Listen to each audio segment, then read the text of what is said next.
काँग्रेसला सोबत घेण्याची राज ठाकरेंची इच्छा. संजय राऊतांच्या विधानामुळे राज ठाकरेंच्या मवियातील एंट्रीची चर्चा. मनसेच्या नाराजीनंतर राऊतांची सारवासार.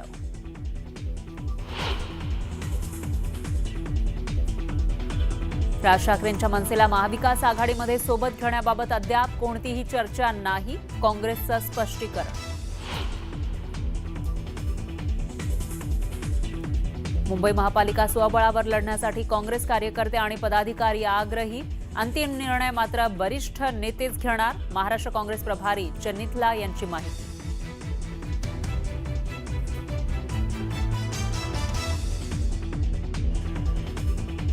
उद्धव साहेब मला झोप येत नाही, उद्धव साहेब मला झोप येत नाही, मला त्रास होतो, मला त्रास होतो.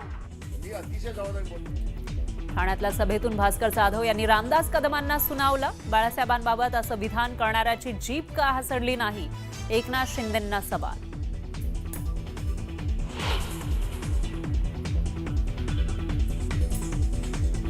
ठाण्यातील वाहतूक कोंडी, खराब रस्ते आणि पाण्याच्या प्रश्नावरून मनसे आणि ठाकरेंच्या शिवसेनेचा धडक मोर्चा.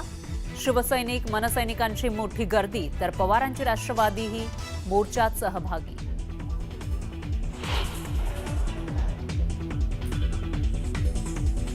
एसटी कर्मचाऱ्यांचीही दिवाळी गोड. 6,000 रुपयांचा बोनस दिवाळी आधीच खात्यात जमा होणार.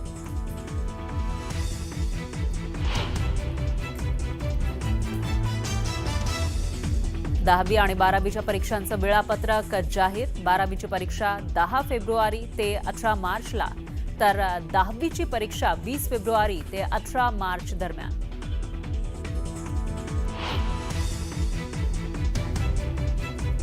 आणि धुळ्यामध्ये आढळला राज्यातला पहिला मंकीपॉक्सचा रुग्ण. प्रशासनाबरोबरच आरोग्य विभागही अलर्टवर. बाधित रुग्ण 2 तारखेला सौदीतून आल्याची माहिती.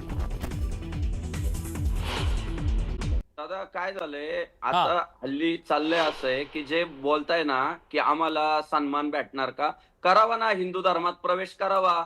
आता करतायत ना बरीच मंडळी. घेणार का संग्राम बापू भंडारे? आम्ही घेणार का? हे बघा, भारतरत्न डॉक्टर बाबासाहेब आंबेडकरांनी जेव्हा संविधान निर्माण केलं ना, तेव्हाच वर्ण व्यवस्था संपली. वर्ण व्यवस्था पूर्वी नव्हती, कर्मानुसार वर्ण ठरले, कर्मानुसार. भंडारे साहेब ऐका, तुम्ही हेच तुम्ही मला शंकराचार्य यांच्याकडून एक वक्तव्य द्या, मी उद्या सनातन धर्मामध्ये येऊन ब्राह्मण वर्णामध्ये प्रवेश करतो. तुम्ही बोलून व्हायचंय गुणकर्म. तुम्ही जेव्हा देवाचं नाव घ्याल तेव्हा जो ब्रह्म जाणतो तो ब्राह्मण. सनातन धर्माचा अभ्यास आहे का तुम्हाला? तुम्ही वेद वाचला का? कशाला तुम्ही कशाला जातीयवाद पसरवताय? तुम्ही हिंदू व्हा. ऐका, तुम्ही हिंदू व्हा, राम म्हणा, तुम्ही ब्राह्मण. जो ब्रह्म जाणतो तो ब्राह्मण. कोणत्या वर्णात सांगा ना, कोणत्या वर्णात कशाला पाहिजे? आहे बघा, बाबासाहेबांनी वर्णवाद संपवला. अरे बाबासाहेब धर्माचे प्रमुख नाहीये सनातन धर्माचे. सनातन धर्माचे प्रमुख कोण आहेत? कोण आहे सनातन धर्माचे? बाबासाहेब सनातन धर्माचे प्रमुख नाहीत. सनातन हिंदू धर्माचा मला सांगा, कोण आहे सनातन हिंदू धर्माचा प्रमुख? तुम्ही मला सांगा. मला सांगा की तुम्ही शूद्र आहात की ब्राह्मण आहात हे सांगा मला. मी हिंदू आहे. तुम्ही कोणत्या वर्णात आहात? तुम्हाला हे तुम्ही स्वतःला धोका देत आहात. कशाला खोटं बोलायले?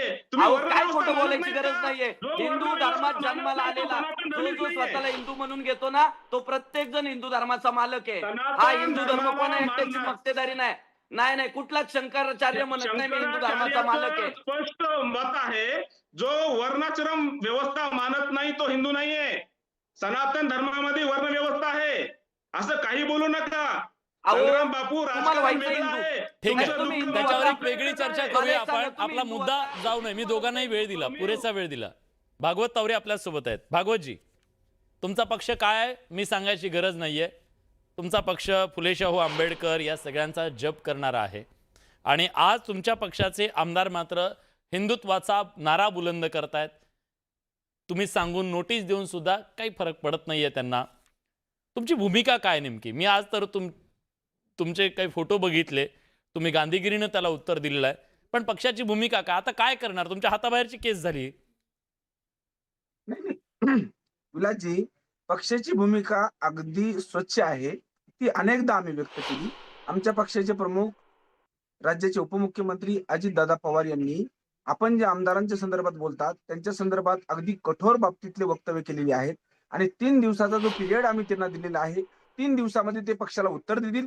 जर सकारात्मक उत्तर नाही आलं, जर पक्षाला असं वाटलं की हे सकारात्मक उत्तर नाही, तर यापेक्षा कठोर कारवाई करू असं अजितदादा काल पुणे या ठिकाणी म्हटलेले आहेत. ते भाजपमध्ये म्हणून आमची जातील, भूमिका अगदी प्रांजळ आणि स्पष्ट आहे. ते आम्ही जरी भाजपमध्ये जातील, सरकारमध्ये काय करणार तुम्ही? पक्षामध्ये एक शिस्तभंगाची कारवाई असते त्या पद्धतीने शिस्तभंगाची कारवाई केली जाईल. आणि बरं. पक्षाचे प्रमुख जेव्हा असं म्हणतात अगदी कडक शब्दामध्ये, आम्ही गप्प बसलेलो नाहीयेत. इतर पक्षाचे आमदार ज्या पद्धतीने बोलतात आणि त्यांच्या पक्षाकडून कुठल्याही सूचना त्यांच्या आमदाराला जात नाहीत, आम्ही मात्र आमच्या आमदाराच्या संदर्भामध्ये आम्ही स्पष्ट भूमिकेमध्ये सांगितलं की जे काही बोललं जात आहे ते भागवतजी, चूक आहे. कन्फ्युजन तुमच्याकडे पण आहे ना.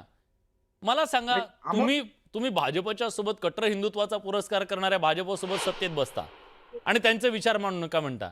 आमदारांची पण गोष्टी आहे ना. एकतर तुम्ही ठरवा, आम्ही यांच्या विरोधात आहोत, फक्त सत्तेसाठी त्यांच्या सोबत आहोत, त्यांच्या विचारांशी नाही, असं कसं चालेल? आमदारांची पण कन्फ्युजन झाले ना.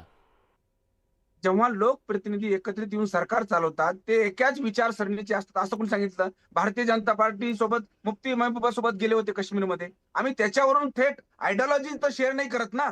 आमची आयडिओलॉजी ही पुरोगामी आहे. आमची आयडिओलॉजी शाहू फुले आंबेडकरांची आहे. जवळ ती बसल्यावर अगदी घेणार ना स्पष्ट ते आहे. सगळं. जवळ बसले, समजा काय म्हणते? विचारांची देवाणघेवाण झाली, आमदार त्या विचारधारेसोबत जात आहेत. आता हे तुमच्यासाठी संकट आहे मोठं. नाही, आम्ही स्पष्ट केलंय. जर ते त्यांच्या वक्तव्यापासून बाज नाही आले किंवा थांबले नाही तर पक्ष त्यापेक्षा कठोर कारवाई करेल. आम्ही थोडी गप्प बसणार आहोत. आणि आमची भूमिका स्पष्ट आहे हा. की या व्यवस्थेमध्ये, या समाज व्यवस्थेमध्ये व्यावहारिक सलोखा राहिलेला आहे. हिंदू आणि मुस्लिमांच्या व्यवहारामधूनच ही व्यवस्था चालते. आपल्याला धर्माधिष्ठित व्यवहार करता येणार नाहीत, हे कधीही शक्य नाही आणि हे झालेलं सुद्धा नाही. केवळ पॉलिटिकल पॉलरायझेशन साठी जर एखादी व्यवस्था पुढे आणली जात असेल निवडणुकीच्या तोंडावर, तर आमचा पक्ष याच्यासाठी बांधील नाहीये. आम्ही आहे. सरकारमध्ये जरी असलो बरं, तर आमची तुषार भूमिका भोसलेजी स्पष्ट ऐकलं आहे. ते काय बरोबर म्हणाले? आहोत. ज्यांना मुस्लिम हवे आहेत, तुम्ही म्हणताय की मुस्लिमांकडून काही घ्यायचं नाहीये, पण मुस्लिमांच्या पाठीशी उभं राहणारे अजितदादा तुम्हाला हवे आहेत. काय कन्फ्युजन चाललंय? हे काहीतरी वैचारिक गोंधळ नाही का हा सगळा? काय करणार? सत्तेसाठी अजितदादा पाहिजेत, पण अजितदादाला मतदान करणारा आणि त्यांच्या अजितदादा ज्यांच्या सोबत उभे राहतात ते नको आहे. कन्फ्युजन नाही महाराष्ट्रामध्ये? वैचारिक गोंधळ? नाही, काही वैचारिक गोंधळ नाही आहे. आमची भूमिका ठाम आहे. आम्ही पूर्णपणे हिंदुत्वाच्या बाजूने खंबीरपणानं उभे आहोत. देशात आणि राज्यात हिंदुत्ववादी पक्षाची सत्ता आहे. हिंदुत्वाच्या बाजूने महाराष्ट्राच्या जनतेने भरभरून मतदान केलंय. आपल्याला आठवत असेल विलासजी, मोदीजींनी महाराष्ट्रात येऊन नाकावर टिचून घोषणा दिली होती, एक है तो सेफ है. आणि याला महाराष्ट्राच्या जनतेने भरभरून पाठिंबा दिलाय. आणि म्हणून हिंदुत्वाचा अजेंडा राबवणं हे आमचं कर्तव्य आहे. नाहीतर महाराष्ट्राची जनता आम्हाला माफ करणार नाही. त्या दिशेने वाटचाल सुरू आहे. थापा मारू नका. तुम्ही एक लक्षात घ्या, मग ते तालिबान सोबत तुमच्या सरकारमधले लोक एस जयशंकर गळ्याला गळा लावतायत. मग आता भाजप, सनातनी आणि तालिबानी एक झाले आम्ही काही थापा मारत नाही आहोत. भाजप, सनातनी आम्ही थापा मारत नाही आहोत. भाजप, आम्ही सनातनी अजेंडा आणि राबवतो तालिबानी आणि एक झाले. तुम्हाला तो सनातनी अजेंडा आणि तालिबानी एक झाले, ते अजेंडा चालतं. राबताना सनातनी आणि तालिबानी एक झाले, ते चालतं तुम्हाला? महाराष्ट्रात आणि देशात सनातनी आणि तालिबानी एक झाले, ते चालतं का तुषार भोसले? अजेंडा कसा तुषार राबवला भोसले जातोय जी, तुम्हाला हे सनातनी उघड्या आणि डोळ्यांनी तालिबानी तुम्हाला एक झालं, ते बघायचं चालतं का? काम आम्ही ठेवलंय. सनातनी तुम्हाला आणि तालिबानी हिंदुत्वाचा एक झाले, अजेंडा ठीक कसा आहे. चालतं का राबवला तुम्हाला? जातो, शेवटची हे काही मिनिट उघड्या आहेत. डोळ्यांनी शेवटची आम्ही काही मिनिट आहेत. दाखवून एक देणार मिनिट. आहोत. संग्रामजी, मला सांगा, आज आमदार तिकडे हिंदुत्वाची भाषा करतायत, अजितदादांना ती हिंदुत्वाची भाषा मान्य नाहीये, पण अजितदादा तुम्हाला सत्तेमध्ये हवे आहेत. हे काय लॉजिक आहे? महाराष्ट्राला कळू द्या ना, वेड्यात करताय का तुम्ही महाराष्ट्राला? अहिल्यानगरचे आमदार जे आहे संग्रामदादा जगताप, हा. ते अत्यंत प्रामाणिक व्यक्तिमत्व आहे आणि त्यांना पूर्णपणे मान्य आहे की आपण जे निवडून आलोय किंवा आपण जे राजकारणात यशस्वी होतोय ते हिंदुत्ववाद्यांनी अरुण काका जगताप यांनी जनता पक्षाकडून निवडणूक लढवताना हिरवा रंग उधळला होता. अरुण काका जगताप यांनी हिरवा रंग उधळला होता. ठीक आहे, मी त्यांचं म्हणणं ऐकू द्या. हा, अरे बाबा ऐकून तर घ्या. हा, बोला. हे बघा, संग्राम दादा अत्यंत प्रामाणिकपणे महायुतीची जबाबदारी पार पाडताय. मला वाटतं सन्माननीय अजितदादांनी बाकीच्या आमदारांना सांगितलं पाहिजे की अरे आपण हिंदुत्ववाद्यांमुळे सत्तेत आलोय, आता हिंदुत्वाचा प्रचार करा. मग ही आमची अपेक्षा आहे. वाईस वर्षा संग्रामदादा तुम्ही का जगताप सांगत नाही प्रामाणिकपणे- तुमच्या नेत्यांना अजितदादांना बाजूला करा, जे हिंदुत्व मानत नाहीत ते? हे एक हिंदू म्हणून माझी मागणी आहे. मी काय कुठल्या पक्षाचा कार्यकर्ता किंवा सभासद नाही. महाराज, पण महाराज, महाराज, हिंदूंसाठी आज संग्रामदादा शेख लढतोय. सुबन अली, शेवटची 30 सेकंद तुम्हाला. अजितदादांचा मी आदर भागवतजींना करतो. 30 सेकंद. हा, महाराज म्यूट मध्ये झाला, आहात. हा. अजित पवार यांनी राजकीय भूमिकेमध्ये काय करावं हे आपण न सांगावं. आपण नारदाच्या गादीहून वारकरी विचार सांगावा इथपर्यंत मला मान्य आहे. आपलं मग आव्हानही मतदान- मरायच्याबद्दल माझं आक्षेप मतदान का नाही. घेता मात्र तुम्ही? धर्म अरे माझं मतदान का घेता? अरे माझं मतदान का घेता मग? धर्मावरून मत नाही केले जात आमच्याकडे. आमच्याकडून माझं धर्मावरून मतं होत नाहीत. माझं आम्ही माझं विकासाच्या मतदान का भूमिकेवर घेता राजकारण तुम्ही? करणारी माणसं आहोत. ऐका ना, आम्ही मतदान केलंय तुम्हाला साहेब. आम्ही मतदान हे केलंय बघा, साहेब मतदान तुम्हाला. सगळ्यांनी केलं. आणि तुम्ही जर मतदान असं बोलत सर्व असाल, धर्मांनी केलेले हे बघा, असतात. मी कुठलाही माझं एक मत उमेदवार मांडलंय. निवडून येतो मी माझं सगळे मत मतं मांडलंय. संग्राम बापू, आणि मतदान माझं करणं हे मत प्रत्येक मांडलंय. नागरिकाचं नाही कर्तव्य आहे. का? एक तर तुम्हाला संविधान माहिती नाही, लोकशाही तुम्हाला कळत नाही. तुमच्या डोक्यामध्ये संघाच्या कुचक्या सडक्या मानसिकतेतून आलेले फक्त कुविचार आणि विकृती आहे. या देशाच्या हे बघा, संविधानामध्ये ठीक आहे. मतदान काँग्रेस करणं माझा- अधिकार आहे. मला एक मुद्दा अहिल्यानगरला, सांगायचा आहे. अहमदनगर या म्हणणाऱ्या महाराष्ट्र शेख सुबन अली, लोकांना बोलका घ्या. एक मिनिट. शेख सुबन अली, 30 सेकंद आहेत माझ्याकडे, त्याच्यापेक्षा वेळ नाही. प्लीज प्लीज, बाकी कोणी बोलू नका. हा साहेब तुम्ही नाही सांगू सडके विचार करू. हा 30 सेकंद फक्त. शेख सुबन अली. विलासजी, हे सगळी जी चर्चा चालू आहे, तर मला हे म्हणायचं आहे की नवाब मलिक जे यांच्या सत्तेमध्ये आहेत, हसन मुश्रीफ साहेब आहेत, अब्दुल सत्तार साहेब आहेत, ज्या पद्धतीनं फडणवीस साहेबांच्या सांगण्यावरून पडळकर साहेब, हाके साहेब मराठ्याने शिवाय देत आहेत, आणि ज्या पद्धतीनं हेच लोक जे एसटीच्या आरक्षणासाठी लढत होते, आता पडळकर साहेबांनी फक्त आमदारकीसाठी धनगर समाजाचे जे कुलदेवत आहेत बिरोबाची घेतलेली शपथ जर मोडली असेल, आपल्या कुलदेवताशी समजा बेईमानी केली असेल, समाजाशी केली असेल, तर ते एखाद्या समाजाचा द्वेष करत ठीक असेल आहे. आमदारकी वाचवण्यासाठी, ठीक आहे. त्याच्यात काही चुकीचं नाहीये. ठीक आहे, मी फक्त मला पटकन हे एक सांगायचं तुषार आहे, भोसलेजींना एक सेकंदात, तुम्ही नवाब मलिक आणि ह्या सगळ्यांचं काय करणार आहात? मुस्लिमांकडून लोकांना सांगताय की तुम्ही अगरबत्ती सुद्धा घेऊ नका, तुम्ही अख्खे आमदार घेताय, त्याचं काय ते सवाल विचारताय? की हे नवाब मलिक ठीक आहे. हा तुषारजी 30 सेकंद फक्त. हा. विलासजी, त्यांना याचं उत्तर कळलं पाहिजे की ते आमच्या सोबत आलेत, आम्ही त्यांच्या सोबत गेलेलो नाहीत.